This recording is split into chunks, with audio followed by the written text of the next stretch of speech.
Que dit la Bible, François, en terminant sur les changements climatiques?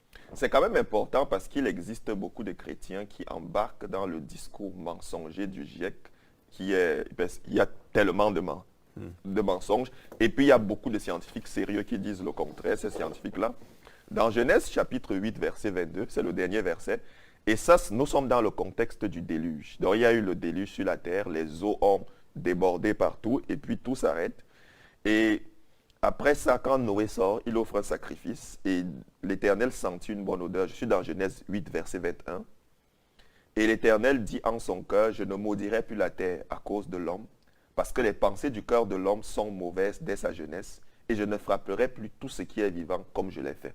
Au verset 22, tant que la terre subsistera, les semailles et la moisson, le froid et la chaleur, l'été et l'hiver, le jour et la nuit ne cesseront point. Ça, c'est une merveilleuse promesse.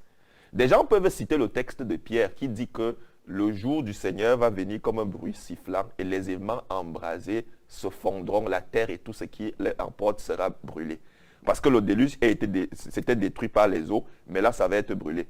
Mais souvenons-nous que ça ne va pas être le résultat d'un réchauffement. Ça va être quelque chose de soudain. Ça va être quelque chose de soudain parce que la Bible nous dit qu'à la fin des temps, la vie va continuer, les gens vont se marier, ainsi de suite, les gens vont aller en voyage, les gens vont se rencontrer, ainsi de suite. Mais soudainement, il y aura cette destruction qui va arriver.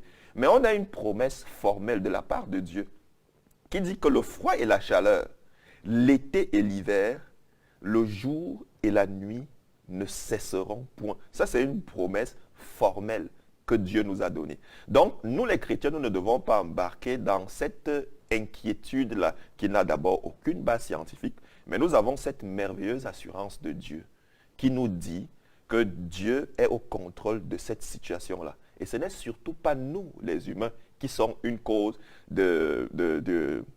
du réchauffement de la planète. S'il y en a, il peut avoir des réchauffements, comme il y a eu l'optimum médiéval et tout.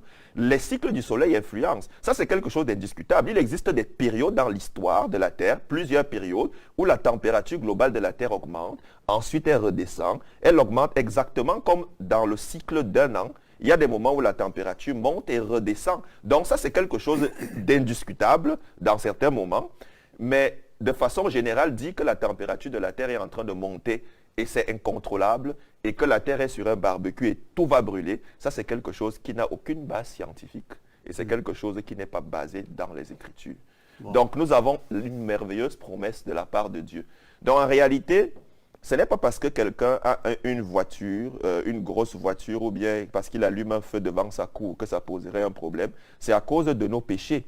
C'est le péché, c'est parce que quelqu'un ment, c'est parce que quelqu'un vole, c'est parce que quelqu'un a des rapports sexuels en dehors du mariage, c'est parce que quelqu'un tue, ou bien c'est parce que quelqu'un ment, comme un journaliste. C'est-à-dire un journaliste qui dirait un mensonge alors qu'il sait que c'est faux. Ça, par exemple, ce sont ces choses-là qui sont un danger pour la planète.